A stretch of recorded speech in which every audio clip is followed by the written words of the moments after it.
It's an international clash between top contenders.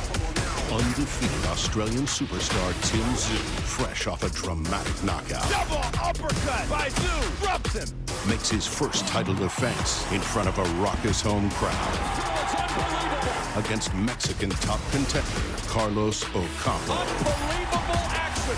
Tim Tszyu versus Carlos Ocampo for the 154-pound interim title, live on Showtime.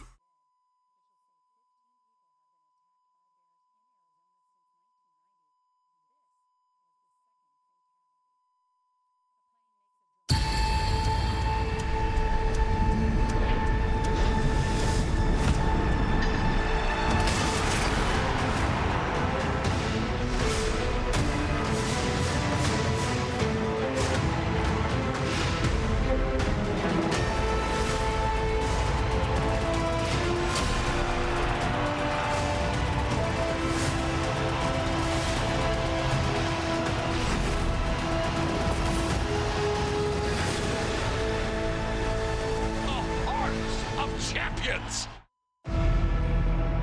The land down under has long been overlooked in the sweet science, despite producing some great champions like Jeff Fenech and Kostya Tszyu. But look closely, and what you'll find is the makings of the true boxing spirit. You'll find tradition, pageantry, unwavering passion, and an abundance of pride. All will be on display for this 154-pound clash when a native son takes the world stage. Tim Tszyu carries more than a household name on his back. He carries the spirit of the Australian people by tapping into his own. Australia is the reason why I fight, and I'm doing my job as a boxer for the people. With a shot at undisputed on the horizon, Tszyu has decided against waiting and instead has chosen to fight. Tonight, he'll face the game Carlos Ocampo to defend his ranking and that signature Australian pride.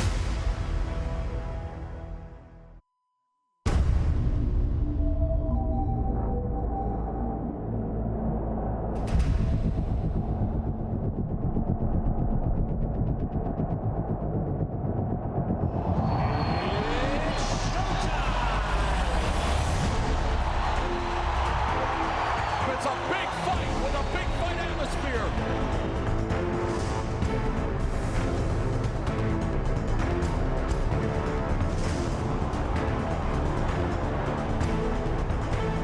It is beautiful. It is brutal. It is boxing at its best. What a fight!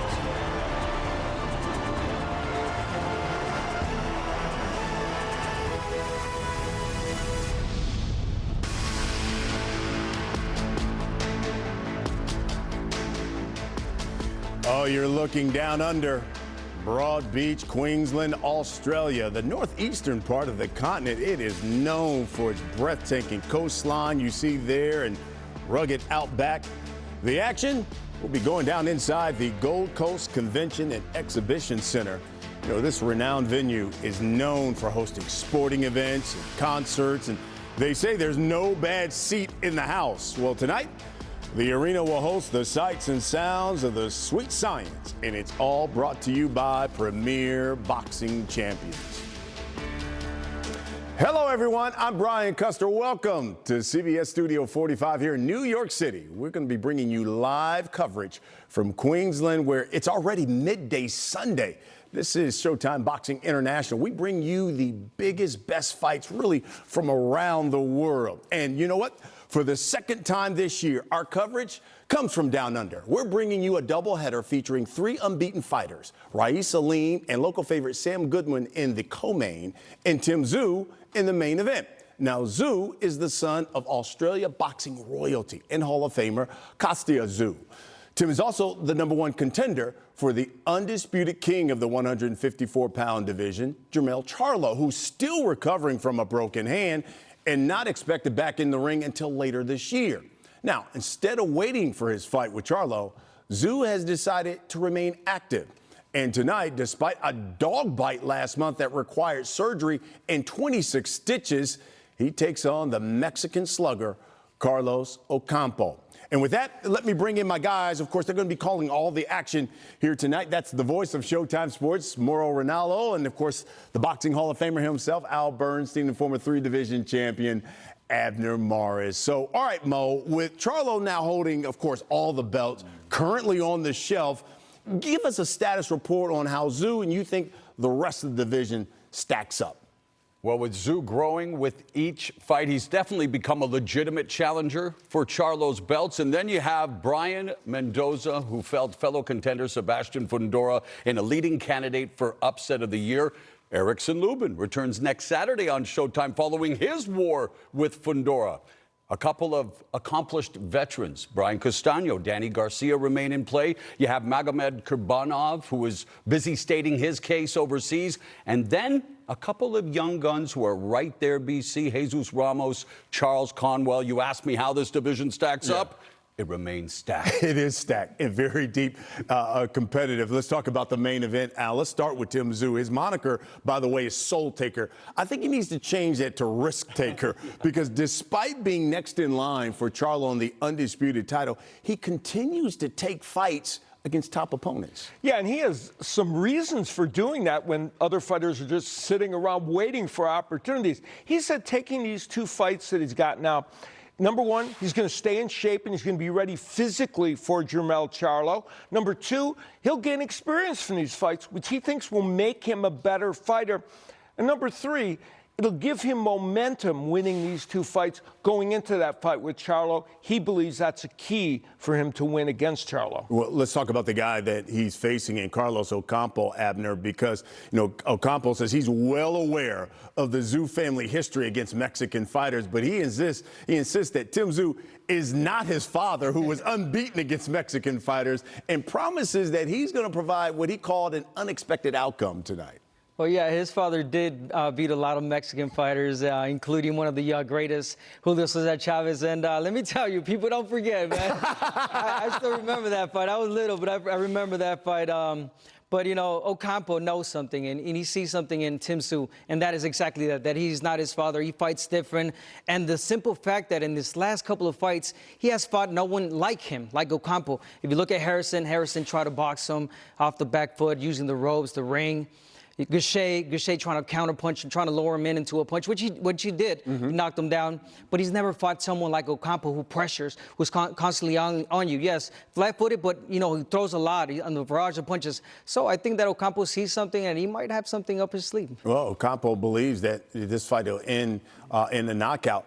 But Tim Tszyu said the same thing, so we'll see how it plays out. Appreciate you guys' analysis, and we'll see what happens, of course, inside the ring. All right, on tap for tonight. Let's start with the co-main. It's a battle of undefeated top junior featherweight contenders as Sam Goodwin takes on Rais Aleem. And then you've got the main event.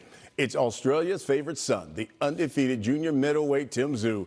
He returns to the ring for the second time in 3 months, really risking just about everything against the upset-minded Carlos Ocampo. And as we get set for tonight's contest, we got to remind you that Showtime is delivering digital content on multiple platforms, and you can interact with us during tonight's broadcast. On Facebook, you can watch live streams there and coverage of Fight Week events. You can join us on Twitter. You can participate in our fight conversations and take part in our polls surrounding tonight's action. You can also get on the gram. We got fight action there. It's also featured with original photos. We got videos there as well. Snapchat, TikTok also provides exclusive behind-the-scenes coverage throughout Fight Week. And anytime fans want to access our combat sports content. Well, we got 2 unbeaten fighters. It's time for our first fight of the evening. Let's get to our Hall of Fame ring announcer, the always classy Jimmy Lennon Jr. From ringside, we have from Australia, Adam Hite. From Japan, Masakusa Murosa. And from the United States, Daniel Sandoval. Introducing our third man to the ring, the referee in charge of this bout, Katsuhiko Nakamura. All right, fans, here we go. A battle of undefeated world-ranked contenders. We're scheduled 12 rounds of boxing for an IBF World Title Eliminator. Introducing to you first, on my right, fighting out of the red corner, wearing black trunks with gold trim, fighting out of Las Vegas by way of Muskegon, Michigan in the United States. He weighed in at 55.18 kilograms, or 121.5 pounds. He is undefeated in his campaign to the ring with a record of 20 wins, no losses, 12 wins coming by way of knockout. Tonight making his Australian and international debut, please welcome the undefeated IBF number 5 world rank contender, introducing Ra'eese, the Beast Aleem. And his opponent across the ring on my left, fighting out of the blue corner, this world title eliminator, wearing maroon trunks with gold trim, proudly representing Albion Park, New South Wales, Australia. He weighed in at 55.24 kilograms, or 121.75 pounds. He also is undefeated in his campaign with a record of 14 wins, no losses, 7 wins coming by way of knockout. Ladies and gentlemen, please welcome the popular, the undefeated IBF number 4 ranked world contender, introducing Sam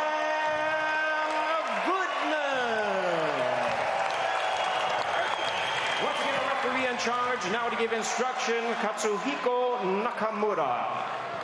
To everyone's eliminators, obey the rule, watch my message, show you a clean fight, touch gloves, back to the corner. Referee Katsuhiko Nakamura with 13 years of pro experience, working his 394th professional bout, a battle of undefeated 122-pounders on the cusp of contention. Ra'eese Aleem and Sam Goodman. Aleem, fighting for the first time outside the United States, told us that he wanted to step out of the UFC for the first time. Let everyone in boxing know that I'm ready to do whatever it takes to get a title shot. Here's a guy who started his career at 4-0, Al, and had to take 28 months off because he couldn't get a fight. But he's coming to Australia to take the fight to Sam Goodman. He has had an interesting and circuitous journey to the top of this division and on the cusp of maybe a title shot. You know, a third of his landed punches are body blows, but we may see him go downstairs even more early in this fight to slow the movement of Goodman. Pictures coming to you from Foxtel, Australia, and the popular Australian Sam Goodman rose to prominence with victories over world title challenger and grandson of Hall of Famer Gabriel Flash Elordi and former super bantamweight titleist TJ Doheny. Abner, that was in his last fight, so he comes in with momentum, and they're eager to get it on here in the first minute of the fight. Yeah, it seems like they're both equal right now with combinations, speed, but I'm sensing a little bit of more from Aleem. Aleem, I like what he's doing. He's going in, stepping right back and coming right back in. But again, we see that from Goodman as well. So both having their moments in this first round. Beautiful counter left hook by Goodman upstairs on Aleem. No feeling out process whatsoever. Again, both of them battling out to try to get next for one of those titles at 122. Goodman is a jabbing machine normally. He throws over 32 jabs per round normally, so he hasn't used that punch much yet. It's been more of a kind of a slugging match. It has been, yeah, they're both having their moments, but you're right. Goodman, yeah, there it is, the jab, because Aleem is going to step right in frontal, and he's gonna jump into that right jab. So Goodman has to keep throwing that jab. And of course, we've seen Aleem already sit down, attempt his favorite punch, the left hook, with a minute left here in the first round. Goodman coming forward with a sweeping left hook of his own. They are standing right in front of each other, throwing punches in bunches, and both have been relatively defensively responsible as well throughout their careers, considering their style of fighting. Good attack to the body by Aleem, and then does not abandon the jab upstairs. Nice slip right there from Aleem. He's got to take his time. He started really fast, started doing good. But now it's time to think. It's time to see how you're going to go in. You don't want to just lunge in like that, no, because you're going to miss. Early investment to the body by Aleem with 15 seconds left in what has been a frenetic opening 3 minutes. Goodman with huge support in Australia from his fan base known as the Mad Bunch, and not allowed to be mad about, if anything, after an entertaining opening 3 minutes.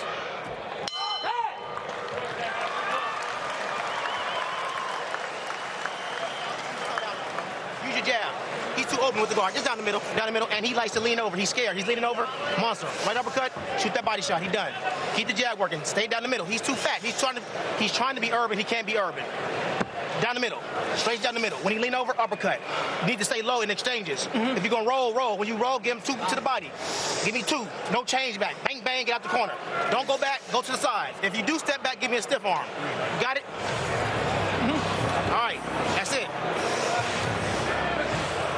He already spotted up. Keep that jab working. Don't be sitting there looking at him. Let's go. Al, Bobby McCroy in Aleem's corner. Great cadence, great advice. I like the way he delivered it, too. He's got a musical tempo to his voice. Yeah, normally you wouldn't give quite that much, but the way he did it was pretty succinct. Yeah, I understood it as a fighter. Pretty simple, down to a point. You're going to go in, step in, but then after that, one side step. So you don't want to go straight back, and that's what Aleem was doing. He mentioned, Al, that Aleem needs to utilize the jab more, that educated stick, as we saw Goodman utilize it already, and here we're seeing glimpses of it. Yeah, both men want that weapon to be effective for them, especially Goodman.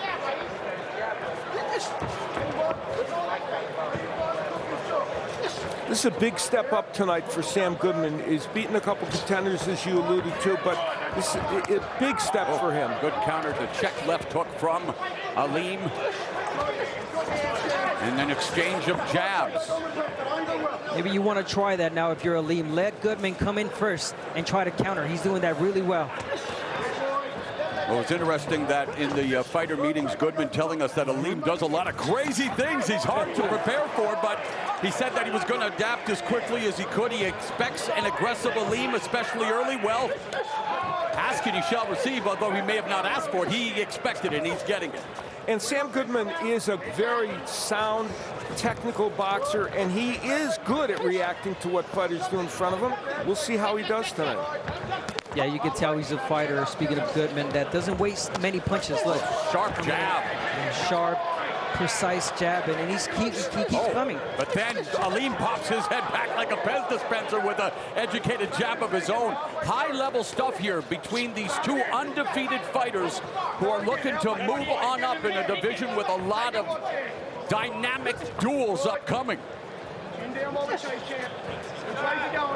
And that's what you're going to get from Aleem the entire fight. An unpredictable fighter who's going to come from nowhere. Next thing you know, he's countering. After that, he's going to come back with the jab or even more punches. Goodman is really starting to use his jab in this round, though. He's been, and there you see him use it to the body. He does that a lot, and it does a couple of things. It's his version of a body tack, and it also helps the right hand get in. And Aleem showcasing some aggressive counter work, but you're right, Goodman has been very diligent about using that fundamental punch, the jab, as we see feinting from Aleem, but they are comfortable at going at it at a distance in which, again, they're both at each other's range. Yeah, Goodman with that jab, he's trying to take control of the fight, the tempo. But Aleem, being really smart with it and, trying to countering that jab. He comes in right after that jab. He comes in at 1, 2, 3. Pretty good round up the space. Pretty good round for Goodman, though.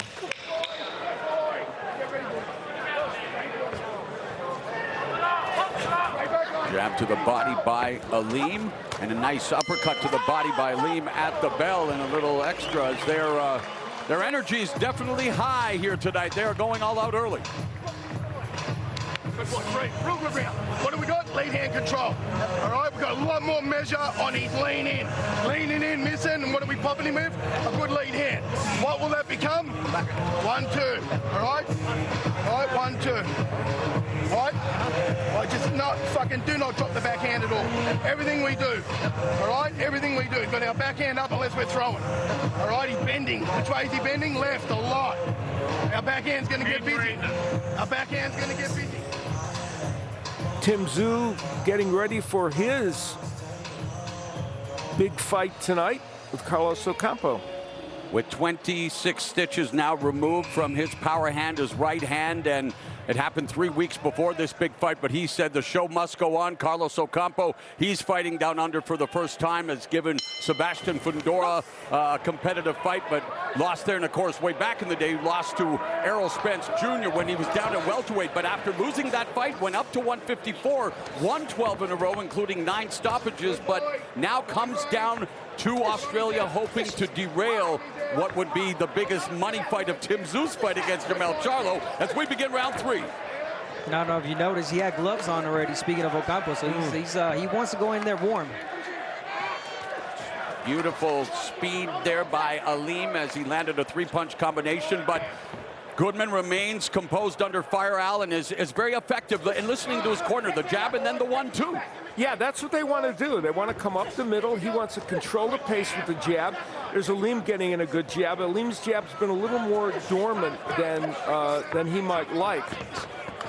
Yeah, the thing is that Aleem sometimes he's reaching too much, and Goodman takes advantage of that. He takes a step back and he jabs him right to the face. You know, Goodman was dropped by Fumiya Fusei, a fighter who had come in with only 1 knockout on his win on his record. So there's some question about him taking the power of a big power punch there. And the power punches show so far, according to show stats, with Aleem with a big edge there. That's everything other than the jab. Interesting. Aleem, who turns 33 June 21st, has never been down. This is his 21st professional fight with 20 wins. No losses, 12 knockouts. Goodman, 14-0 with half of his victories inside the distance. And again, a beautiful uppercut, that uppercut left hook to the body, Abner, by Aleem, but then he gets countered upstairs by Goodman. Yeah, he tried it from a long distance, long reach, and that is why it did not work for him. And Goodman was able to counter that punch. See, he keeps reaching too much. He's got to set up those punches. Aleem is known for reaching with the left hook and with the right hand as a hook, but you know, he's got to set it up first. Al, we have talked before the fight where you mentioned, of course, that one of the keys is that, nice 1-2 from Aleem, but he told us the left hook is his favorite punch because it is one of his best. But tonight he is lunging in a little bit, a little more wilder than usual with it. Yeah, a bit, and that's because Goodman is very good at keeping his distance and range, and again, using the jab to do so. Aleem's going to have to get on the inside and then double with that hook. Lead left hook to the body by Aleem on cue. Yeah, that's a good way. Good to the body, and you want to double it now upstairs and continue to go forward. The thing is with Aleem, he takes that step back and he resets all over again. We're seeing the slipping, the head movement, the feinting from Aleem, where Goodman more of a straight-up fighter, but using some head movement, and has been good defensively, good reflexively, but just is a stand-up fighter. As we take a look now at, you know, they're always out to support the combat sports in Australia, and it's always an incredible atmosphere, and imagine what it will be like when Tim Tszyu makes his entrance tonight. All right, he'll rally if he gets it. Goodman, and they're trading left hooks there, which you'd think would be better for Aleem, but it was better for Goodman in that instance. He was able to get his left hook in, and Goodman has scored a couple knockdowns with the left hook. So it's not a bad punch for him, but you don't really want to be in a hooking contest with Aleem, but there it helped him. What's he likely to do? Probably a bum rush. Start to try to... 10 down, go to him. Small steps, inches. Defense first. We've already witnessed the versatility of Sam Goodman's jab, and Rais Aleem showcasing a little frustration in talks about the fact, you know, I'm doing whatever it takes. Here I am now traveling, and Abner speak to it. I mean, the long distance to come and face a guy who's also undefeated with so much on the line, it speaks to his mentality and the fact that he does mean business. Yeah, of course. I mean, he's got that warrior mentality, that fighter mentality, that it doesn't matter at the end of the day. Those as fighters, you know, once you're in the ring, you don't even know where you are. You're just inside the ring, and it's just you two.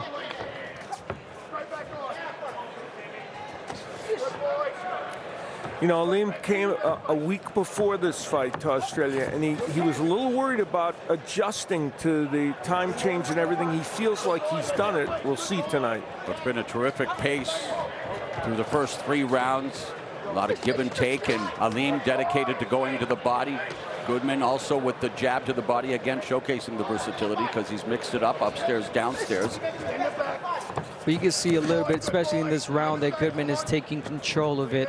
He's pushing Aleem backwards. Just some simple steps. He feints going in, he starts jumping, and then Aleem, he's just going back, and Goodman with the jab. Beautiful. However, and yet Aleem continues. Sorry, I'll please finish it because you were going to say it. I was just going to say, however these first few rounds are scored, here's what Sam Goodman knows so far. Unless he gets hit with something big, he belongs in the ring with Rais Aleem. And that was something that was of question.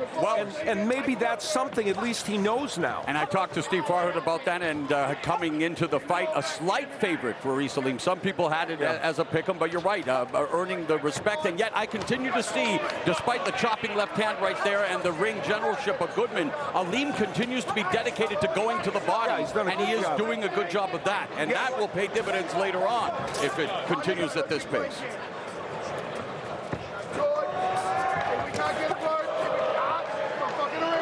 Oh, convivial atmosphere already as shoe shining the body of Goodman is Aleem. The crowd breaks out in song. Seven Nation Army, the army of fans here for Goodman.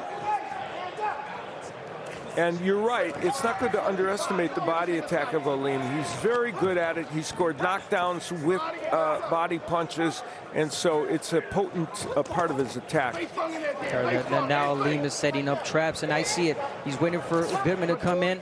Once he comes in with the barrage of punches to the body, and then he finishes upstairs. I mean, Aleem, he's that type of fighter that throws in flurries. But that's one thing. You don't want to step right back like that linear. And Goodman doing a good job of taking that simple step back to get just out of the range of Aleem's attack. So it's a competitive affair. Lots to unravel here in Australia.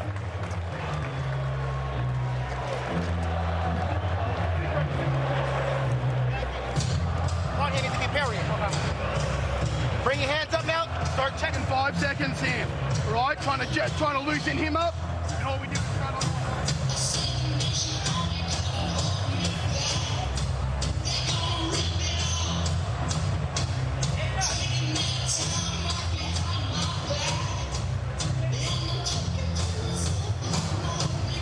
Raucous throng, and why not? It's nearly 2 o'clock in the afternoon in Australia. They're ready to party. Midnight Eastern as Tim Tszyu continues to warm up.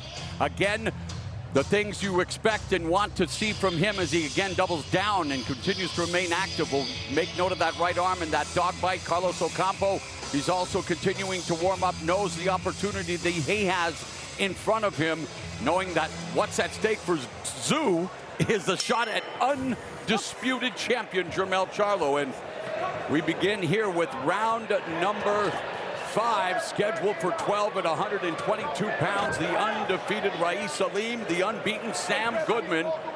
What's impressed you the most, Abner?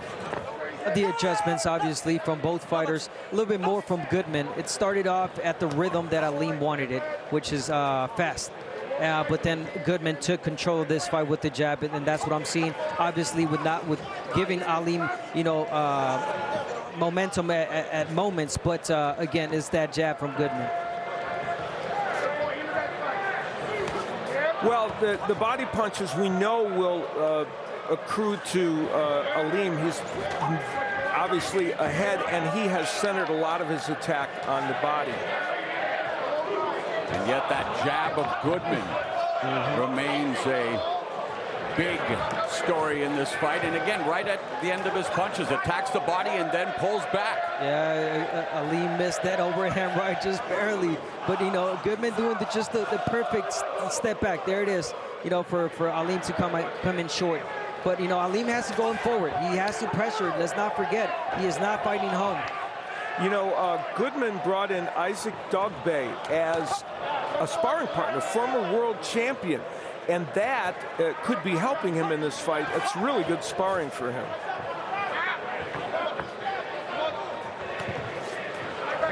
Change there by Aleem, going to the body again with the left hook, but on his back foot as the pressure comes from Goodman. But he's always trying to throw that body shot from his back foot, coming from that distance. He's got to get in a little bit closer to make it count. Well, Aleem with a little grappling. He actually took karate beginning at the age of 3 and obtained a black belt at 13 before focusing on boxing the next year.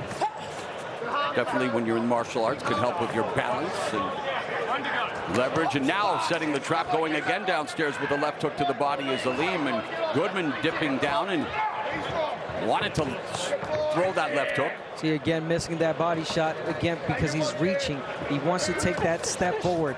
Step in first and then throw the body shot. Don't step in with the punches.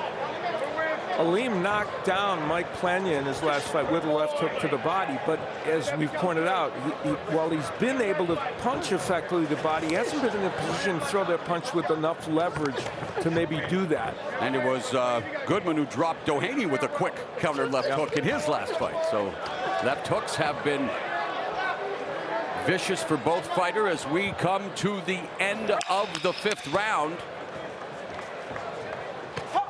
Body shot again. The dedicated body attack of Rais Aleem, the foundational boxing of Sam Goodman. You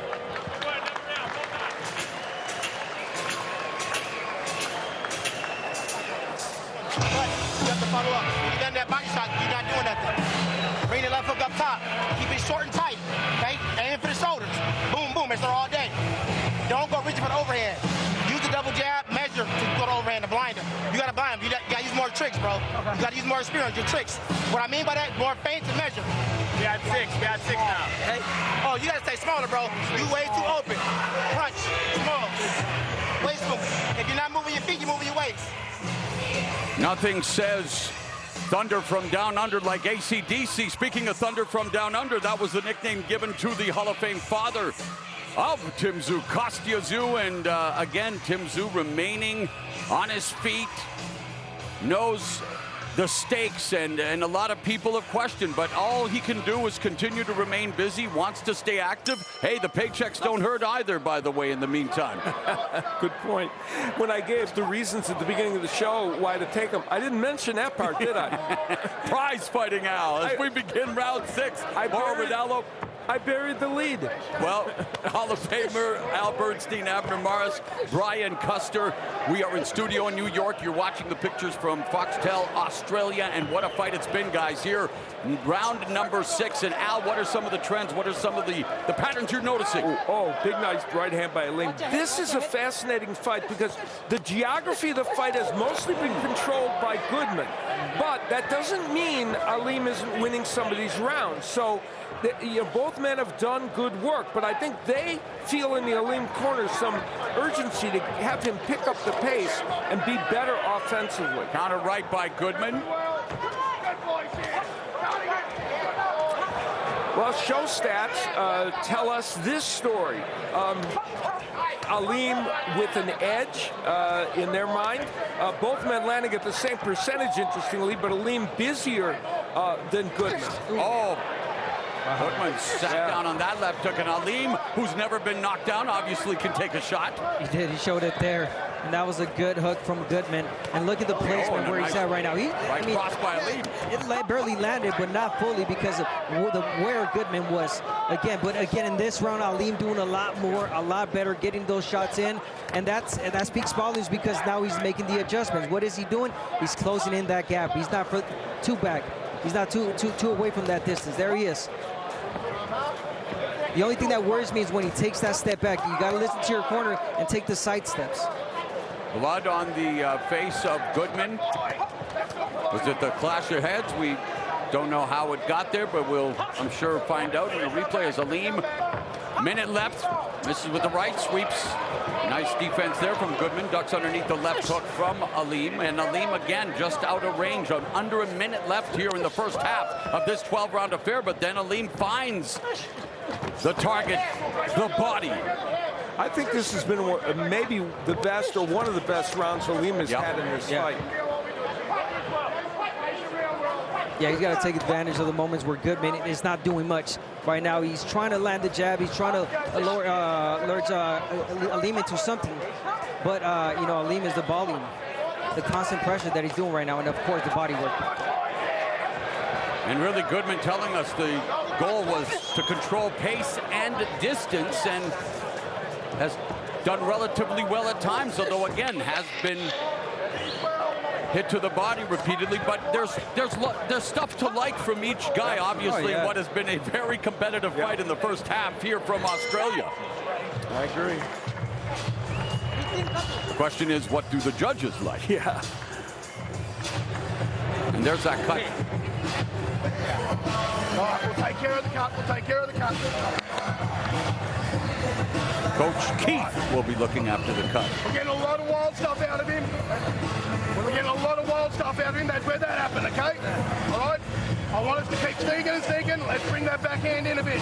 All right? Start again. Hook finishes land and really nice. This is the last round where Aleem was more aggressive offensively and was in position to throw that straight right hand where he wasn't reaching.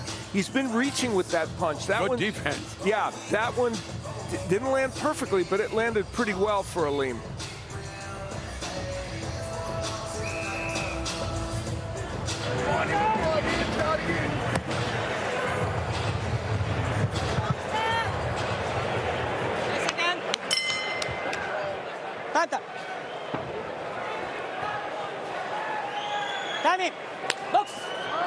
Gold Coast Convention and Exhibition Center, Broad Beach, Queensland, Australia. We begin the second half of this 12-round, 122-pound affair between the unbeaten Australian Sam Goodman, the undefeated American Rais Aleem.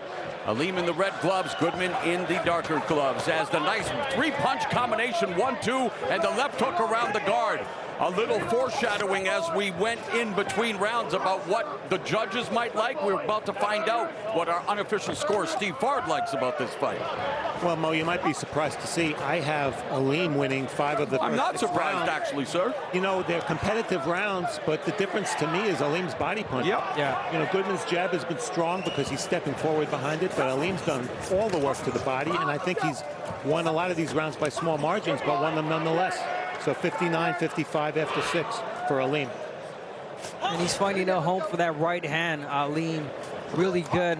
He started off the round with the right hand, landing it on Goodman's face.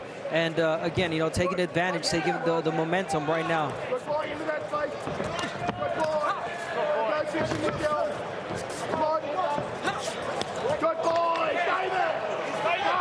You know, Aleem's first 16 fights went 3.8 rounds, but the last 10 have averaged, recent fights have averaged 10 rounds of fight. So as he's moved up in competition, his fights are going longer, and this one is headed toward the latter part of the distance.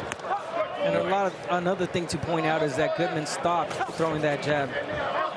So, you know, Aleem is having a lot more effect, better effect to come in as easier, not walking in straight to that jab.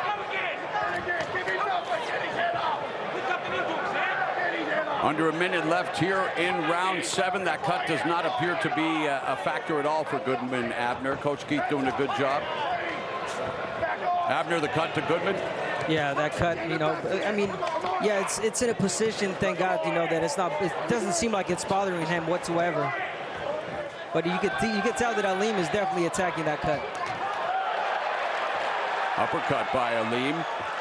Pace picks up here to kick off the second half again as they started frenetically, became a little more measured, but the ebb and flow has been top-notch, as one would expect in this weight class. Yeah, small weight class. We throw punches and bunches, man. I fought at this 122, 118, 126, and yeah, that's one thing we did. We let them fly. And the fight is flying by as we head to round 8.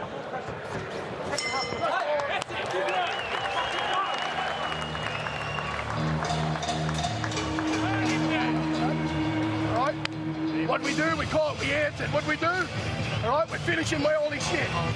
We're getting strong, we're getting hard to the backhand. We're going to work him. We've got to be clean early on. What punch did he throw first second? Right hand. It doesn't land. All right? We're strong, but keep back in your head moving at mid-range. All right? If he bends, hit him on the ear. All right? We're 7 in. We've got 5 to go. We're going to win all 5. Well, they're telling a nice jab, a strong jab by Sam Goodman, and that punch, while it has not been as dramatic in recent rounds, that one was a good power jab. Aleem, as we said, never been down. He says never even staggered, so it wasn't as if it hurt him, but it did get there.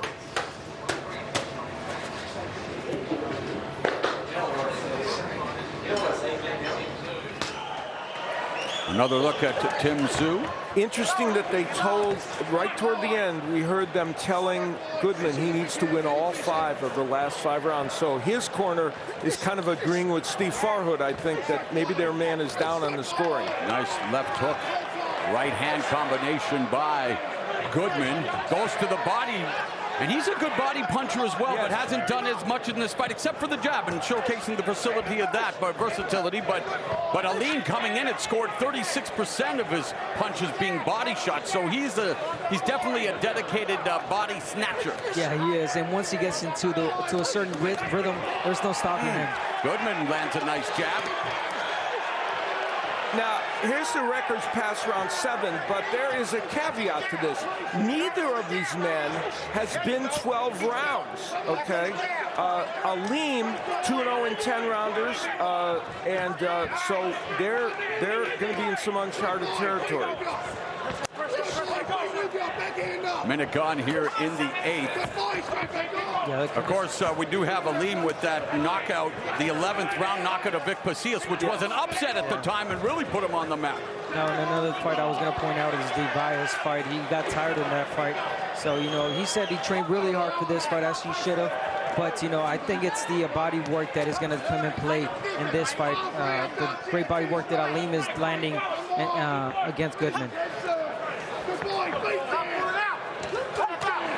Yeah, there it is. Goodman is 3-0 over 10 rounds.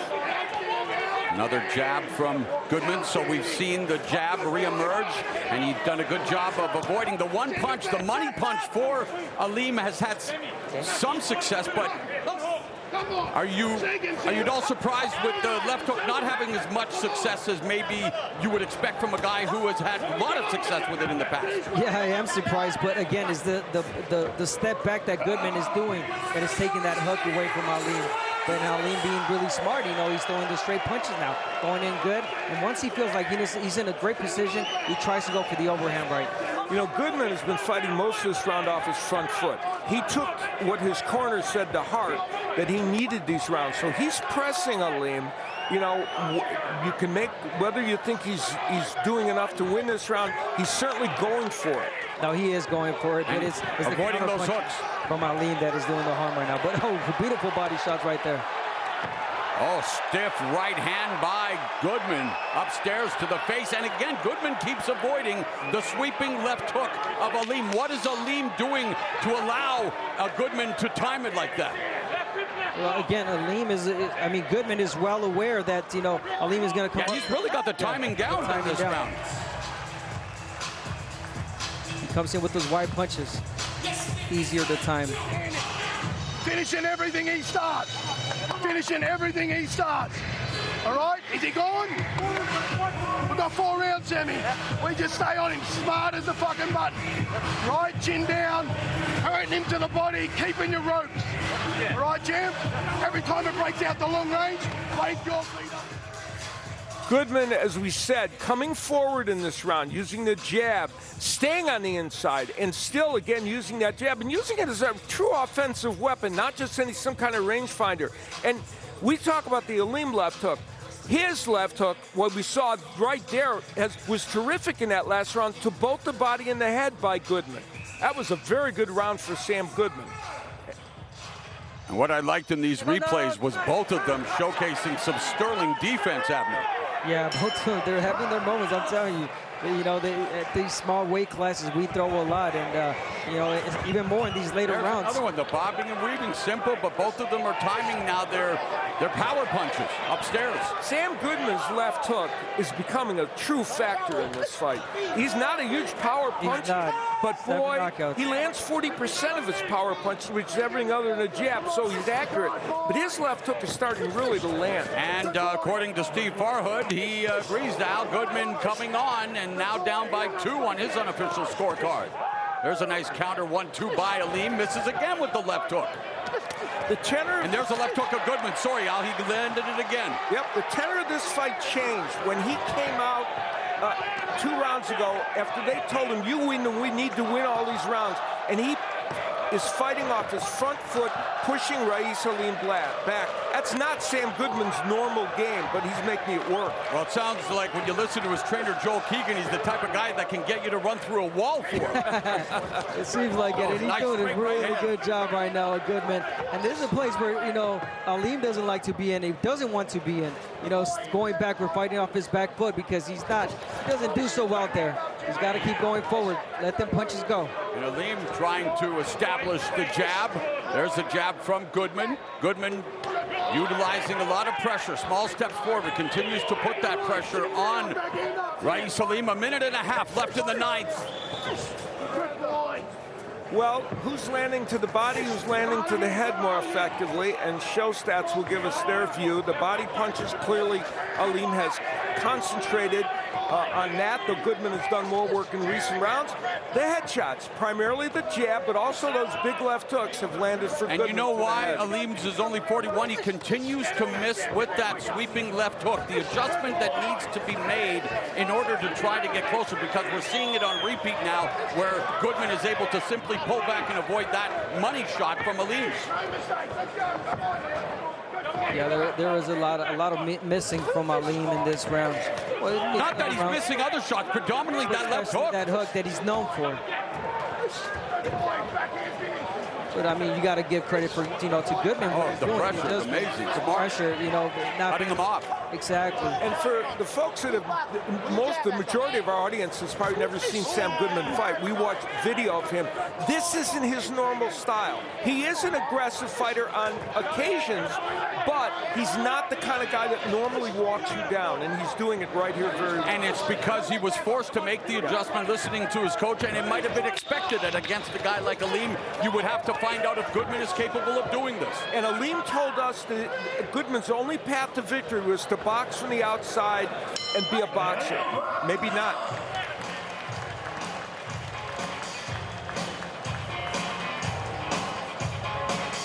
Let's stay alive on all the long shit. Clean on the way in, clean on the way out. All right, we've got 3 rounds. Abner, you've been in this moment many, many times. You can't read his mind, but what typically goes through one's mind when you're, just getting ready for a big fight? Everyone's different. Some people are just overthinking over the fight. You know, what am I going to do? What's going to happen? What if I lose? What if I win? And other fighters are just too relaxed and, just let their hands go and, just put in play what they worked in the gym. But, again, everyone's different. Tim Tszyu, when he came to the fight, they asked, what is he thinking about? And he said, hey, I just finished playing poker. I'm really relaxed. And for Ocampo, he's thinking of his first fight in Australia, again, with a hostile crowd.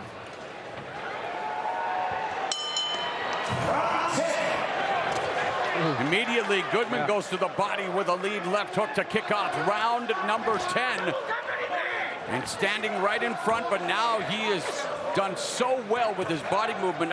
Again, you look at two aggressive fighters throwing a lot of punches. I'm very impressed by both of their respective defense at times. Yeah. Again, Goodman has to go back to the straight punches. I mean, Aleem, because he's missing with those hooks. Again, there it is. Right on cue, he missed. And now Goodman continues to walk down Aleem. Yeah, and he's doing it in good fashion. He's working the body. He's jabbing his way in most of the time. And now he doesn't even have to jab his way in. He's just throwing lead right hand. The confidence radiating off the body of Sam Goodman as he marches down Aleem. Aleem trying to keep him at bay now with the jab, backing up to the ropes. And he did this against Miguel Elordi in the final, in the later rounds. And this fight, very tight, according to Steve Farhood, our unofficial score. Goodman did this against Elorde in the final rounds of that fight, but he'd already hurt Elorde earlier in the match. Wow, how about that body work? Both of them exchanging body shots. Well, you want to stay there, Bir Aleem. Stay there, working the body, working the inside, the uppercuts, overhand rights will keep going forward. For the boxing cognoscenti, this is for them. This is the kind of prize fight. I mean, you're looking at the highest level, two undefeated young guns who are willing to put it all on the line, and they're willing to take risks, stay in that pocket, and yet showcase the sweet and at times savage science.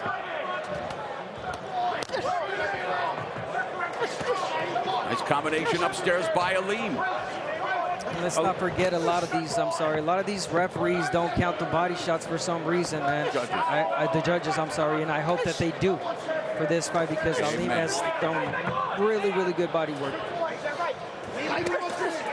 But again, the counter 1-2 as Goodman just trying to get him to bite, land perhaps a counter shot. Now Goodman going forward. That move right there speaks to what's going on in this fight. Sam Goodman, not thought to be the bully here, threw Rais Aleem off of him. So that tells you, yeah, it tells you a different mindset right now in this fight. And Goodman popping that lead right hand as well, mixing it up now. 30 seconds left in the 10th. This is what shows as a fighter who wants it more. They know that this is a really tight fight, really close, and Goodman really just doing the work, pressuring. Good counter left took a moment ago by Aleem, but they were kind of few and far between in this round.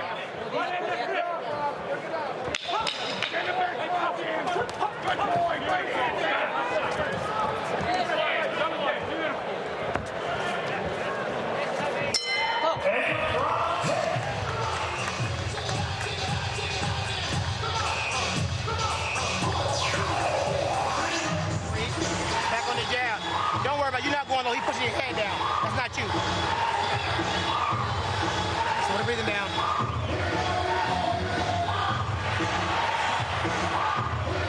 Now, fatigue is setting in. I still need you to move the weights. You can't just be sitting there in front of him, because that's his game. He wants to sit there in front of you now.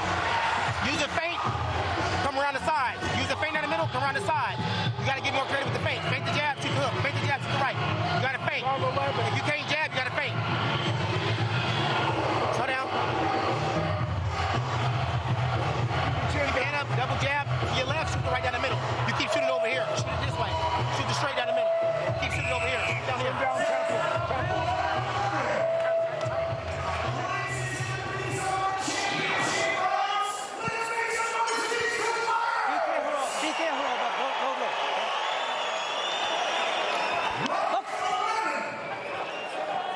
Round number 11.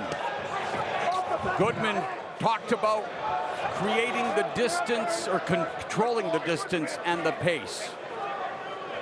He's been able to do that, especially in the second half of the fight. Well, in a different way. In a different way. Expected, yeah, you're right. But it's differently. Instead of jabbing and staying on the outside, he's walking in behind that jab and making Aleem uncomfortable and landing a lot of punches. And Aleem's corner wants him to use the stick a little more, Abner. Yeah, and it just takes that simple shot, which is the jab.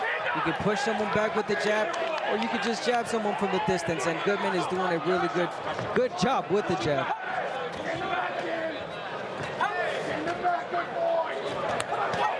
Again, Goodman leading with the right. Goodman went to Los Angeles a year or two ago to spar with good fighters in the LA area, saying he felt that was going to round him out. He said, I wanted to do everything I could to be a champion. And tonight, some of that, plus the Dog Bay sparring and all the rest, is showing off here. And meanwhile, Aleem telling us that he was prepared to leave everything in the ring, make a decisive statement by getting the knockout. He said he doesn't want the judges to be involved, and he feels that winning the fight outside of the USA will show everyone how serious he is about becoming world champion. Well, he's been right there on the doorstep for a while, so this was a big risk for him, and right now it's a roll of the dice. Deadlocked, according to Steve Farhood, our unofficial score. And you're right, Al, it is the roll of the dice. And in different ways. Tim Tszyu rolling the dice coming up in the main event, putting up what is a huge money fight against undisputed champion Jermell Charlo against Carlos Ocampo. But here, coming up on the final minute of the 11th, Goodman continues to pressure Rais Salim. But Aleem had his moments there. The money shots that he's known for, the overhand left and the overhand right landed. And remember, I mentioned it earlier in the fight.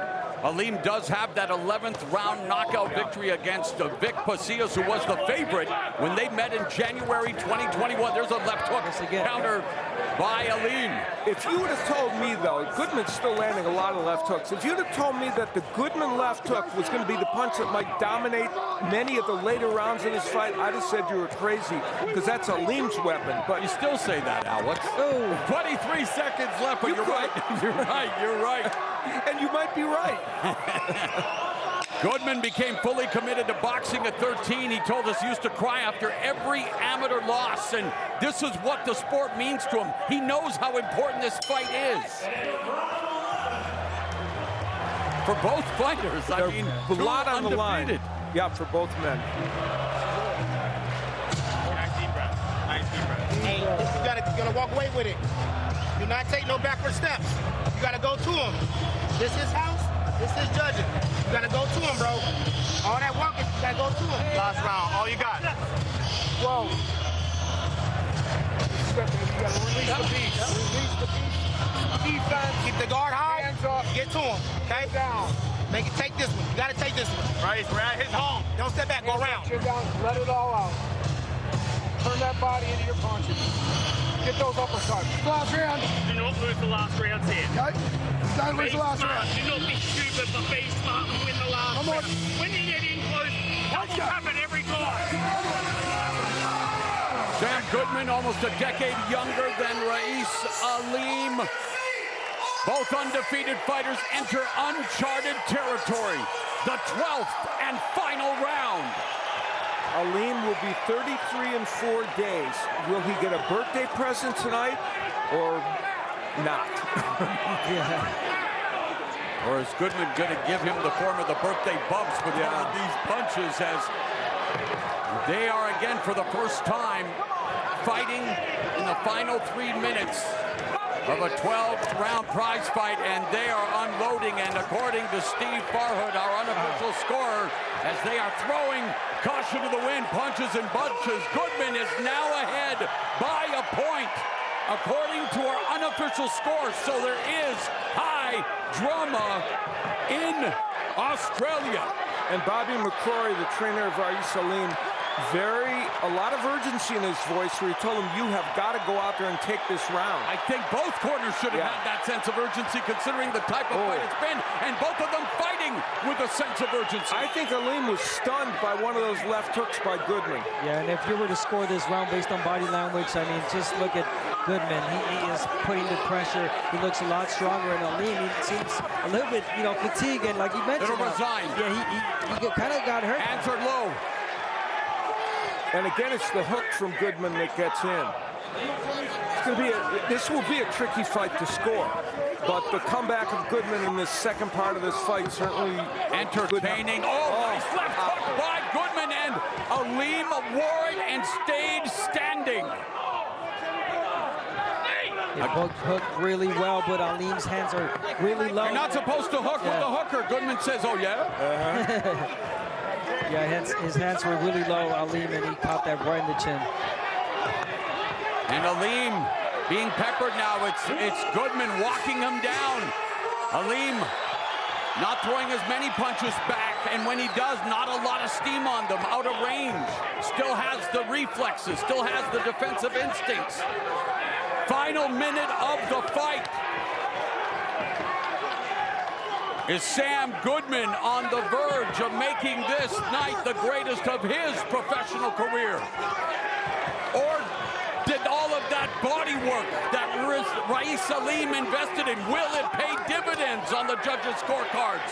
30 seconds left, and they are fighting like they want the finish. It's a tale of two fights. The first 6 rounds and the second.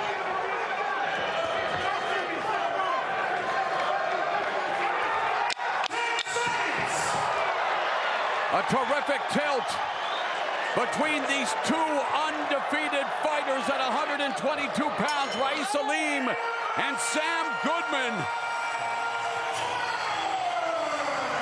And if anything, and Al, you had alluded to it earlier in the fight, Sam Goodman proved he belongs at the upper tier of this division. Very good point. You know, this is an excellent division, but Goodman just took on a guy that is in the top 10 of the Ring magazine, the ESPN top 10, ranked in the top 5 by several organizations.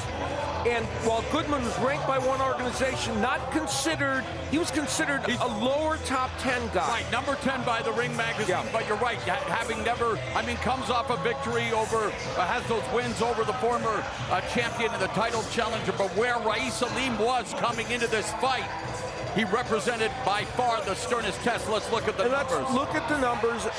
There is still an edge for Aleem according to show stats, but clearly it's very, very close. And this action bespeaks, the fact that these punches were dramatic. And you could see it being scored a variety of ways, right? It's not like you feel Goodman done enough considering the second. I can still make a case for Aleem. Oh, sure. Of course. Yeah, but the body language, the way that I agree. Goodman just took control. It's also Australia. It's his hometown. Of course, he's hometown. But you're right. And here's the thing. Those last 5 rounds or 6 rounds, I think were more dramatic for Goodman than the early rounds might have been for Aleem. But we'll see. But you could go both ways. And what about the job by the referee, Katsuhiko Nakamura? I don't think I had to say his name once. There wasn't one clinch, I don't think, in this fight.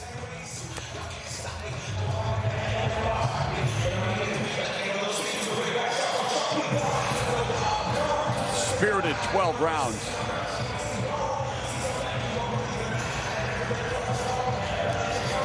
And they fought like 2 guys who were undefeated. And with a lot on the line. And right now, a lot going through their minds.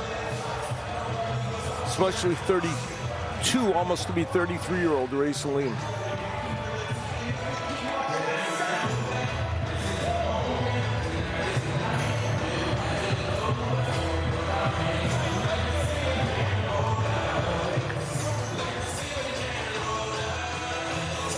Main event still to come. Tim Tszyu, speaking of unbeaten fighters, and what a run he's been on. Made his American debut and overcame adversity immediately, overcoming the first round knockdown against Terrell Gausha, and went on to appoint him. Stopped the only man to beat Jermell Charlo, Tony Harrison, here in Australia in his last fight.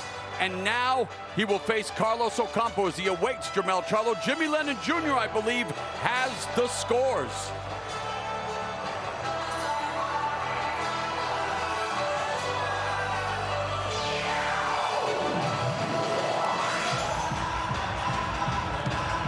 Soak it for all the drama's worth. It was a close fight, so I could see why they're taking, so long to get the scores. Even Jimmy Lennon Jr. was eager to tell the scores. Ladies and gentlemen, after 12 rounds of action, we go to the scorecards with a split decision. Here are the score totals. Judge at ringside, Masakusa Murase, scores the bout 116 to 112, Raees Aleem. Judge at ringside, Adam Hite, scores the bout 117 to 111 in favor of Sam Goodman. And judge at ringside, Daniel Sandoval, scores the bout 116 to 112 in favor of the winner of this IBF World Title Eliminator, Sam Goodman. Mamma mia, what a night for Sam Goodman. It wasn't good, man. It was great as Goodman pulls off the biggest win of his career, taking the undefeated record away from Raees Aleem, and now on the verge of vying for a championship in front of, well, maybe not in front of this Rocket Strong, but he will soak it up and talk to Ben Damon. Well, Sam Goodman, just try and put into Ben, it's Mr. Mandatory now when you talk to me for the next couple of months. It ain't Sam Goodman, it's Mr. fucking Mandatory. Get up! Mr. Mandatory, just try and put into words what this means to you. From your entire boxing career to this very moment, you've been waiting for an opportunity like this, and you took it. Mate, it was tough early. He was awkward. He hit me with about 30 headbutts every round. Freaking, I was hearing they were coming from punches. Fucking bollocks. Headbutts all day. Honestly, but I'm just so pumped right now. Words can't explain, like, the work me and my team have put in for this. My Mad Bunch. Man, this is the start, but you best know it. We're coming to Wollongong. What did you think when you heard Jimmy Lennon say, we've got a split decision? Oh, man, check my pants. I think honestly, oh, the heart was to the roof. I knew there was some rounds early, that were, 2 and 5. There wasn't much in there, and he's a tough competitor. Like I said before this fight, he comes at you with some really awkward stuff. And but all credit to him, it was a big test. I knew early on I had to be smart, give him the respect, and I knew I'd be able to go forward and go through him, back my strength in those later rounds. Doubt me that I'm a 12-round fighter. I just showed you. Now, we know the interesting situation within the division, but we now know that you are mandatory for Marlon Tapales. Do you have a message to him and his team? Where is he? Wollongong. We want you there. That's where we want you. Marlon Tapales, we're coming for those straps. Keep them warm, because I'm taking them off you. Congratulations, Mr. Mandatory, Sam Goodman. Also, thanks to all my sponsors. Good on the Mad Bunch for backing me on Palmer Bet. I just won you a fuck ton.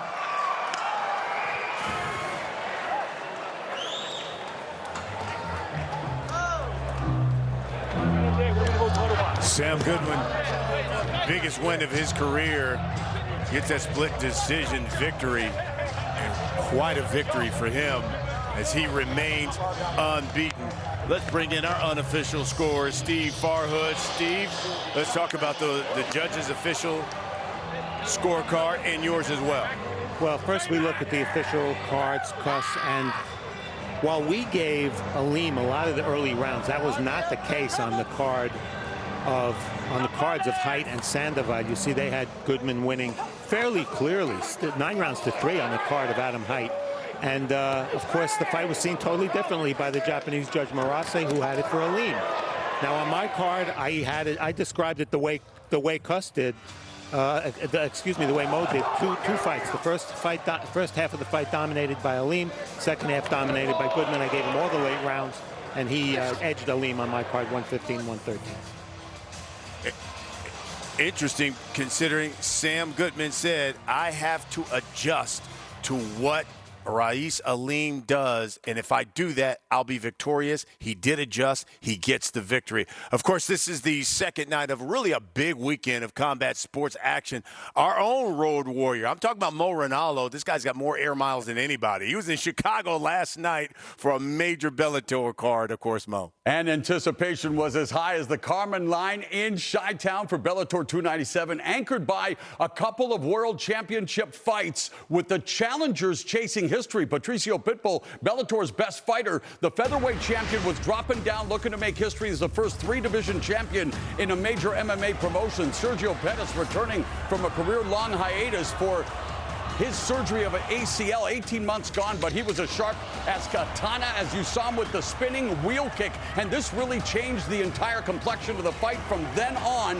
The bantamweight champion, Sergio Pettis, with his speed, the timing, the lightning-quick combinations, he scored the biggest win of his career as he upset Patricio Pitbull to remain the man at 135 pounds. And talking about the man, Vadim Nemkov is on another level. The most dominant champion at 205 pounds, and he was all over Yoel Romero, who at 46 was trying to become the oldest mixed martial arts champion ever.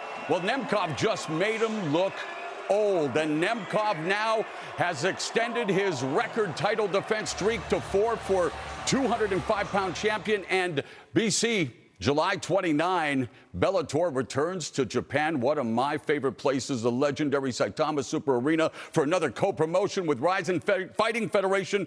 There was only one thing, and I'm talking only one thing that could keep me from Saitama, and that's Errol Spence Jr. versus Terrence Crawford, my man. Yeah, the big mega fight, and of course you'll see it on Showtime pay-per-view. But tonight it's all about Tim Tszyu. And you know, you could surmise that really the golden age for Australian boxing was in the late 80s and 90s. A number of world champions leading the way, and among the best of the best was Tszyu. But not Tim. It was his legendary father, Kostya. If Tim had his way, the Tszyu name will be leading the charge for generations of Aussie fighters as well. I'm a really proud guy from Australia. I went to the Olympics when I was 19, was world champion when I was 20, three-time world champion when I was 23, recognised now as a four-time world champion. The rest is history. My first world title, second, third, my fourth. When I looked into the history of the sport and look at Australian boxing fighters, Lionel Rose, Jimmy Carruthers, Famo, Lester Ellis, Barry Michael, all those guys were amazing competitors. And through my era, you got Kostya Tszyu. I always thought he was going to be one of the greatest, but yeah, people just couldn't believe what he brought, the power that he had, the eye that he had, you know, the way that he trained. People would think, wow, this guy's an animal. You know, he's a monster. He's a robot. Down goes Chavez. Kostya Tszyu wins it. TKO. He had this style that I'd never seen before. It was just one hand would be out there, and he had this great eye where he just had this amazing hip movement and stuff. And ending strong. Down he goes. A right hand. He's in trouble. He's in real trouble. It's over. I think what made Kostya so popular in Australia was that right at that time, boxing was at a huge level. Well, thanks to me, Jeff Harding, and the rest of the great Aussie fighters back then, Lester Ellis, Barry Michael. It was a real great time in Australian boxing. The similarities between Kostya and his son Tim are, first, if you look at him, you might think that Tim was Kostya or Kostya was Tim at the same age. His surname is a popular one in Australian boxing, in world boxing. But Tim's made his name on his own now. He's going to be rated right up there with his dad and anybody else that they want to say was, you know, the greatest guys in Australia, because I just think that he's young and he's getting better. The number one boxer for me has always been and always will be my dad, of course. I remember that he always used to say, I'm the king of the world and there's no one better than me. And that always stuck in my mind. To stay at the very, very top of the pinnacle of the sport for that amount of time, it's pretty crazy. Australian boxing fans love the sport. They've followed my journey from the very start. And when you follow a journey, it's just like a TV show. When you watch episode 1, it just becomes addictive and you just want to keep watching and watching and watching. They count Australia out, but I think we do it real good here.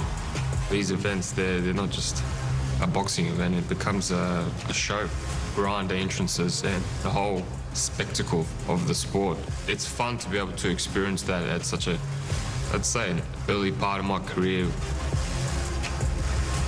This gym is where I live. I'm here every day, non-stop. The road for me has always been undisputed. Double uppercut by Tszyu. He's looking to stop Tony Ayers and it drops him. The message to Charlo has been sent, and he knows what's up. He knows this ain't an easy fight. Campo's a different style of an opponent, less strategic, more just two pit bulls going at it. It always creates a banger of a fight. I know what I'm capable of, and it's just showing the world, one opponent at a time.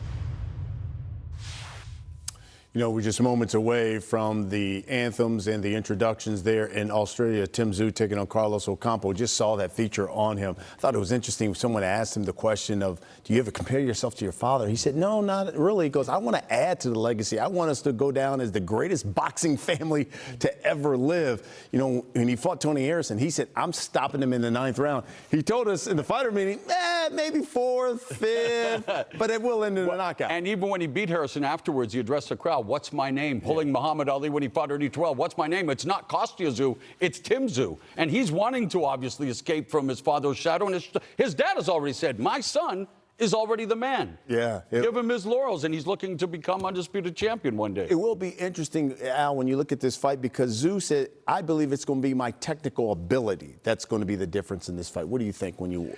Yeah, you know, I think he's a better technician than Ocampo. Ocampo is a volume puncher who will keep coming forward. Tim Tszyu thinks that his counterpunching, his uppercut, and his body work will get the job done. I think it was interesting, Abner, you made the point when you look at Tszyu, he just fought a boxer. Before that, a counterpuncher. Now he's got a guy who can slug with him in Ocampo.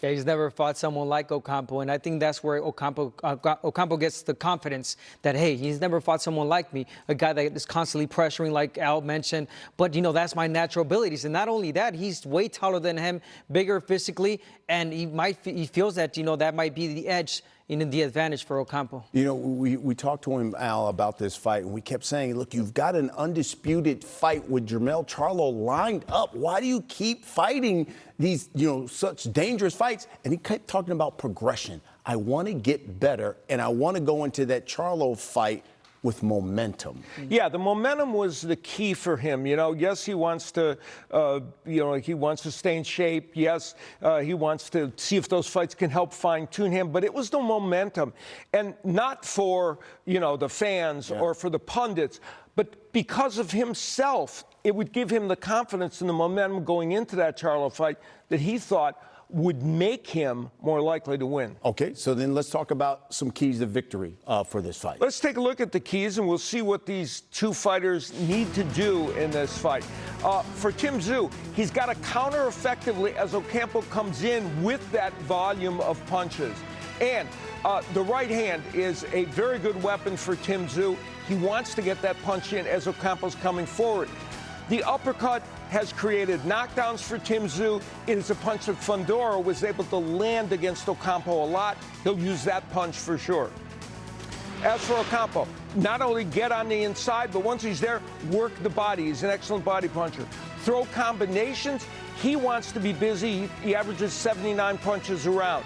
And the left hook, especially to the head, is his best power punch. This will be an interesting fight. I thought it was one thing that Ocampo talked to us about. He said, listen, I know I took a loss to Fundora, but Mendoza's win really motivated me because I saw something in there like, okay, you know what? I belong at this level, and I think the Tszyu matchup is probably better for me. And he has to believe that, coming all this way, fighting out of his comfort zone and coming to Australia for the first time in hostile territory. But as you guys have already alluded, obviously Carlos Ocampo, who's had that one opportunity at a championship when he was down at 147. We know how it went against Errol Spence. And it's cliche. A loss can be a learning lesson. And he said, I learned not to be so reckless so soon. He moved up to 154 right after that fight. Reeled off 12 consecutive wins, 9 stoppages. Yeah, he's been up against. The question tonight, what is the ceiling for Carlos Ocampo? He's been in deep, he's beaten the rest, but never the best yet. Yeah, that's a really good point. And listen, he's coming off a stoppage win. Yep. He's coming off a win. He took the loss to Fundora, but then got a stoppage win, comes in with some confidence. So here we go. Carlos Ocampo, Tim Tszyu. Let's get the introductions from Jimmy Lennon Jr.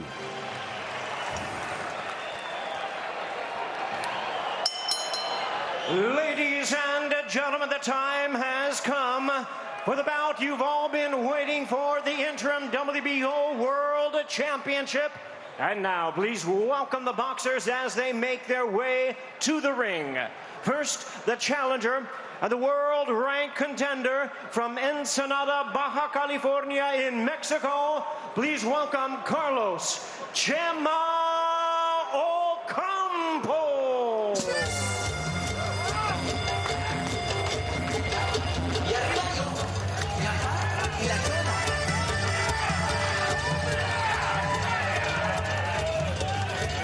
As we get set for tonight's main event, we extend a special welcome to the brave men and women serving around the world and joining us tonight on AFN, the American Forces Network.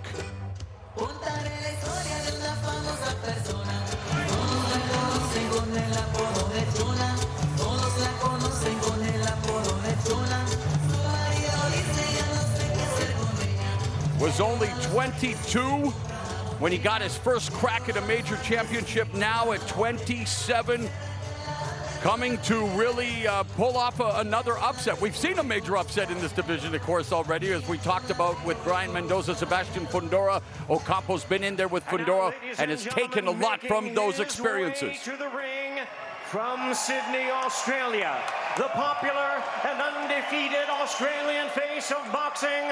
Ladies and gentlemen, please welcome the interim WBO World Champion, Tim Tszyu.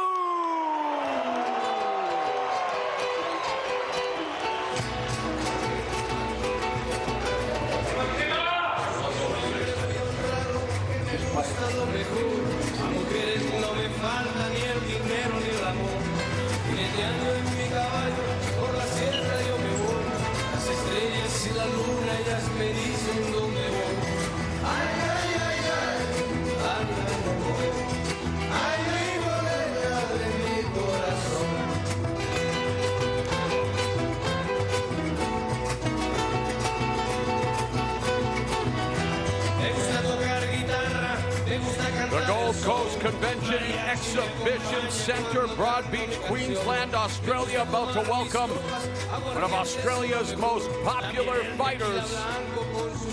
Fighting is in his genes, but he is ready for his close-up. And when you look up close at what Tim Tszyu is all about, you will find someone who is very committed to his craft, very much about taking risks, as Brian Custer said at the top of the telecast, not only risking that undisputed championship fight, but given what he's risking, guys, not only going into tonight's fight, he needs a clean victory, meaning no major cuts, no problems stemming from the dog bite, and a strong performance. And you know, as we look at these fans and the excitement, he added one other reason why he's taking these fights. He said, the fans in Australia expect me to fight. And he said, you know what, that's my job, and I want to give them fights to look at, and he sold out 2 arenas. So that's part of the reason why he's fighting, too. And you're right, a lot of pressure to make this performance a good one. No surprise that the passionate Australian fans want to see him fight. Hey, if he didn't, they might want to fight him. Yeah. Hey, I like what you said right there, Al, and fighters need to take notes on that. Yeah. You got to fight more, but a lot of these fighters, you know, taking months, years off, and then they come back, you know, and Tim Tszyu really putting the example of, you know, wanting to fight for his people without, you know, questioning, you know, who I'm fighting and, you know, what's in stake. Last fought in Sydney in March, winning by 9th round TKO against the best and most dangerous opponent thus far, the former 154 titleist Tony Harrison, only man to have an official win over Jermell Charlo, even the score in the rematch. But this is his second fight in 98 days, looking to keep his momentum going and looking to take care of Carlos Ocampo and set up the undisputed championship fight. Though Ocampo has the edge in the reach department, he's not likely to use it. He wants to get on the inside. Rules, no 3 knockdown rule. Only the referee can stop the fight. Fighter cannot be saved by the bell in any round. Fight is official after round 4. Ladies and gentlemen, we welcome you to Gold Coast Convention and Exhibition Center here in beautiful Gold Coast, Queensland, Australia. As No Limit Boxing and the Rose Brothers presents the featured attraction of the evening, presented in association with Premier Boxing Champions and TGB Promotions, sponsored by strategic partners, Major Events Gold Coast, and Tourism and Events Queensland. This bout is sanctioned by the WBO, President Francisco Valcarcel, and the supervisor is Danny Lee, along with the AMBF. Introducing our 3 judges scoring from ringside. From Australia, Christopher Condon. From Japan, Masakusa Murase. And from the United States, Daniel Sandoval. Introducing our referee in charge, he's our 3rd man in the ring, Don Rex Tapdasan. All right, fans, here we go with the main event of the evening, 12 rounds of boxing for the interim WBO Super Welterweight World Championship. And now, ladies and gentlemen in attendance, and boxing fans joining us around the world, live on Foxtel Main Event and KO Sports Pay-Per-View, and live from Australia's beautiful Gold Coast, it's showtime! It's Introducing to you first, the challenger on my right, fighting out of the red corner. Wearing red trunks with black and white trim, joining us from Ensenada, Baja California in Mexico. He weighed in at 69.74 kilograms, or 153 3/4 pounds. With a record of 35 wins and 2 losses, he has 23 wins coming by way of knockout. Today, making his Australian debut. Ladies and gentlemen, please welcome the former world title challenger and the current hard-hitting world rank contender, introducing Carlos Chema Ocampo. And his opponent across the ring is the defending world champion. Fighting out of the blue corner, wearing black trunks with gold trim, residing in Karambah and fighting out of Sydney, Australia. He weighed in at a ready 69.5 kilograms, or 153 1/4 pounds. Representing the acclaimed family boxing legacy, he is undefeated in his career with a record of 22 wins, no losses, 16 wins coming by way of knockout. Ladies and gentlemen, here is boxing's popular young superstar of Australia, presenting the current, undefeated, reigning, and defending interim WBO champion of the world, introducing Tim Tszyu.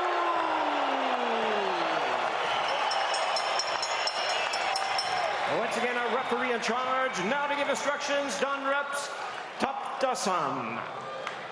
Okay, Tim, Carlos, I already gave your instructions in the dressing room. Le explique las reglas en el camerino. Toque guantes, touch gloves. Good luck, buena suerte. Referee Dan Rex, Taptasan, 14-year pro, working his 531st pro fight. He was also the referee for Tszyu's fight against Tony Harrison. Some felt that he may have stopped that fight prematurely. Interesting, so he gets this assignment. We begin round number 1, the undefeated Tim Tszyu against Carlos Ocampo. It's scheduled for 12 at 154 pounds. Both of them aggressive, both good body punchers. Usually the ingredients for fistic fireworks. You know, Tim Tszyu is not always the quickest starter. Ooh, yes, he is. Well, how about in this one? Maybe he is the quickest starter. Vicious one, too. He's come out with a different mindset here. And, you know, he was dropped against Gausha in round 1. He took a couple rounds to get going against Harrison. Oh, now he's going. And he's sitting down on these combinations. Already has Ocampo on roller skates. Ocampo's against the ropes. And my goodness, Tszyu is hitting him like a home run already. But he has to be careful. Now Tszyu missing with some wild shots, but Ocampo is still rattled. My goodness, what a start by Tszyu. Down goes Ocampo with the laser right hand. 3, 4, 5, 6, 7, 8. Carlos, está bien. Voy a continuar. Abate. Ocampo goes down for the second time, the first time since he was stopped by Errol Spence in the opening round. And it looks like Tszyu's looking to close the show. Mamma mia, lights, camera, knockout! What a statement made by Tim Tszyu! I would say he had a quick start. The dog bite brought out the dog in the Soul Taker. Put this in perspective. Sebastian Fundora, 154-pounder, hit Ocampo a lot over 12 rounds, did not knock him down. Look what Tim Tszyu did. That's impressive. If this is not a statement of, hey, I want the big names, I don't know what it is. You know, Tim Tszyu did his job in front of his hometown like he always does, but oh my God, in one round and how he did it, it's phenomenal.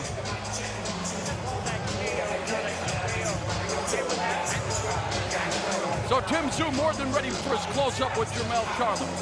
I'll say so. And, you know, a shocking win, really, because as we go back and look at it, Tszyu came right out, and we had the right hand and the keys to victory. Who knew it was going to be the end like this so quickly? Yes. And the right hand of Tszyu is a very powerful punch. People believe he's one of the hardest punchers at 154. He certainly is, and he came right out and did it. Oh, this time he got it wrong because he predicted a 5th-round knockout, and he did it in 1 round, Tim Tszyu. And just the way he did it, I mean, that's his moneymaker, the right hand. He sets it up really well. It was open for the taking, and he took it, and Ocampo was just trying to survive there. And the left hook was pretty good, too. And that was it for Ocampo. And the interesting thing is, using the jab as a rangefinder, Tszyu was able to get that right hand in. And it's true, he doesn't always start this quickly. He said, obviously to himself, I'm coming out and I'm going to make a statement to this guy. He's not coming to me, I'm coming to him. And that's exactly what he did. Now he's coming for Jermell Charlo. Yeah, we can't wait for that fight, and he has waited set long the enough, table. but he's getting ready. Of course, Charlo was the 2 fractures in his hand, still recovering from that.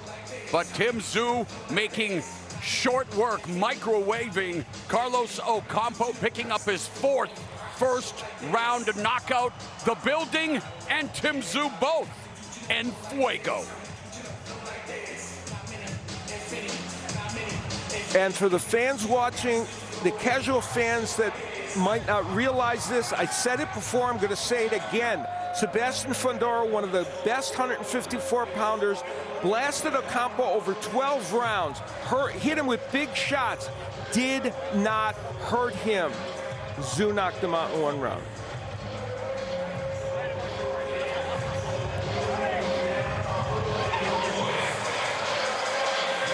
Sharing a nice moment with his wife. This is a big moment for Tim Tszyu.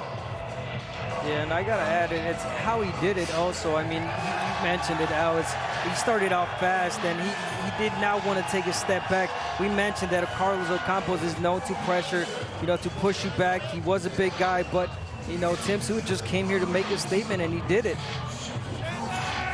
Beautiful, fashionable way. I mean, the power was there, the precise punches, the right hand. You saw everything in 1 round. Well, he did to Carlos Ocampo what his father did to the Mexicans that he fought. Abner, I apologize. Let's make it official. Ladies and gentlemen, we have the time of 1 minute 17 seconds in round number 1. He is the winner by way of knockout and still the undefeated interim WBO champion of the world, Tim Tszyu. The Soul Taker taking the soul from Carlos Ocampo in the opening 3 minutes, now 23-0 with 17 knockouts. Let's go to Ben Damon. Congratulations. Why a performance like that? Why so aggressive early? Why did you just blast Carlos Ocampo out? I've got a question for everyone here. What's my motherfucking name?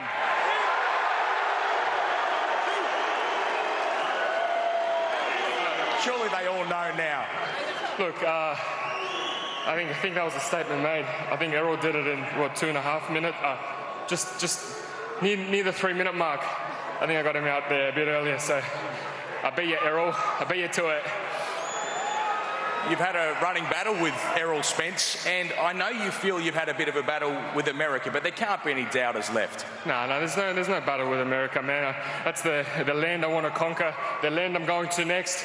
The big one's coming up, so that's where I'm going. That's where I'm heading. I've got this interim belt, but I'm not satisfied. I want all 4, and it's not just the belts. I literally just want the name Charlo on my resume.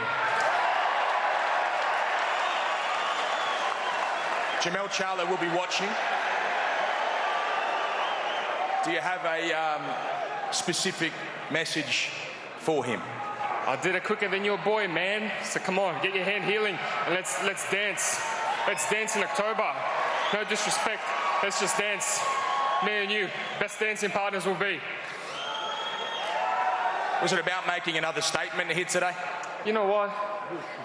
I copped a lot of different adversities going into this fight, so for me it was just more about just getting through it and pushing through.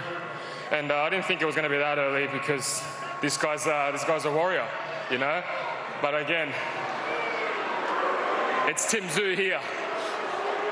Well, you mentioned the adversity. I know you didn't want to talk about that dog bite much beforehand, but it must have given you some concern, even though you were playing it down enormously. You know what it's done to me? It's got me possessed. I feel like a pit bull now, and there's no stopping. There's no stopping. What about this atmosphere, Tim? You've filled up some venues in your time, but this week and today felt pretty special. Look, I'm blessed. I'm blessed. To be able to be fighting in front of all my fans in Australia, up here on the Gold Coast, fuck, man. Unreal. Thank you to every single person that's ever came out and supported me from my first ever fight. You know, we're on this journey together, and the big one's Charlo. So get your tickets, plan all your holidays, because we're coming back with 4 belts. Congratulations, that was special, Tim Tszyu. Thank you.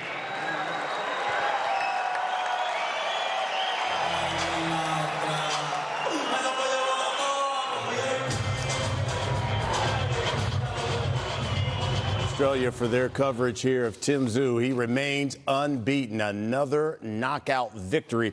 He stopped Harrison in his last fight. He goes and stops Ocampo in just the first round. Listen, say what you want.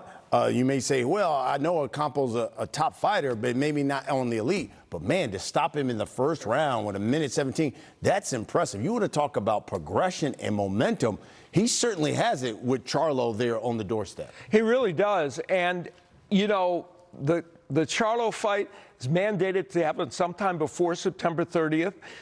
We are counting the days when that happens. Of course, Charlo has to become healthy. But what this fight did, I think, tonight was set the table for that fight in a very, very dramatic way. And the one thing that we know about Tim Tszyu is that he is a power puncher at 154. We knew that before this fight.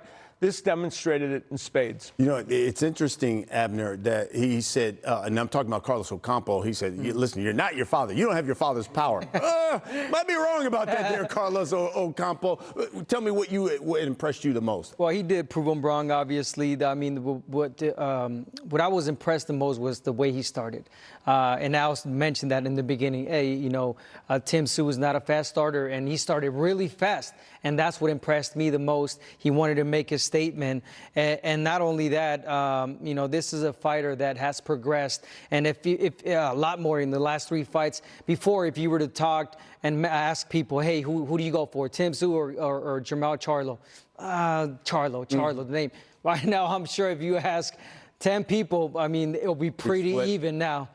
After this performance. It's interesting, Mo, because if you're Jermell Charlo, I remember when we were up here and we were watching the Harrison fight and he was helping us broadcast. He said, look, sure, it's a good win. Harrison doesn't have any power. Tim Tszyu doesn't move his head pretty well. I'm going to have a field day with this guy. And I remember Tim Tszyu saying, hey, look, I knew I was going to really stop Tony Harrison. I think what I did is I cemented in other people's mind that I'm for real. What do you think Mel Charlo and those guys are thinking now? Oh, I'm sure he's thinking the same thing he thought before. He is the undisputed champion. Yeah. He's going to think the exact same thing. But the fact is, the apple doesn't fall from the tree when it comes to power. Both he and his dad have knockout power. But I said it as he was making his way to the ring. For me, going into this fight with everything at risk, he needed to have a clean performance. No major cuts. Yeah. That dog bite, as I said, brought out the dog in that right hand. And he needed to impress. He needed to maintain the momentum. Well, he launched himself into the stratosphere for his fans in Australia.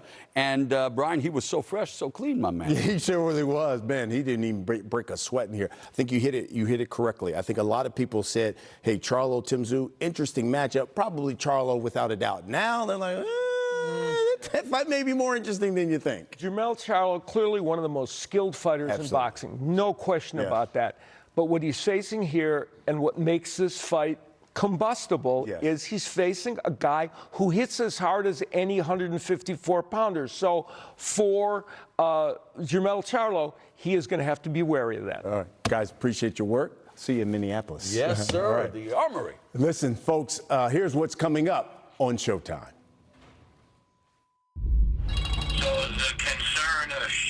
We get threats all the time. I'm not going to not do the rally.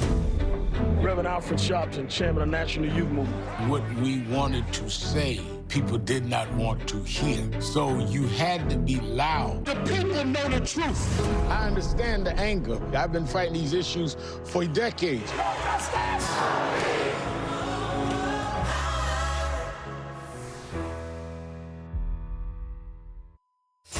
I remember what it used to be like on the South Side.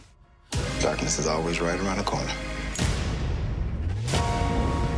The people of Chicago can never be broken. We gotta lean on each other. We are what we need. You just gotta do what you gotta do. This is only the beginning.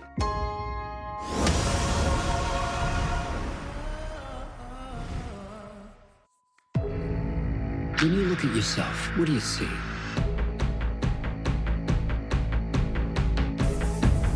Look at the magic.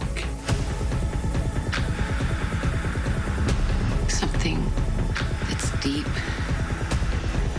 and primal. It feels wonderful. It's you and me against the whole world.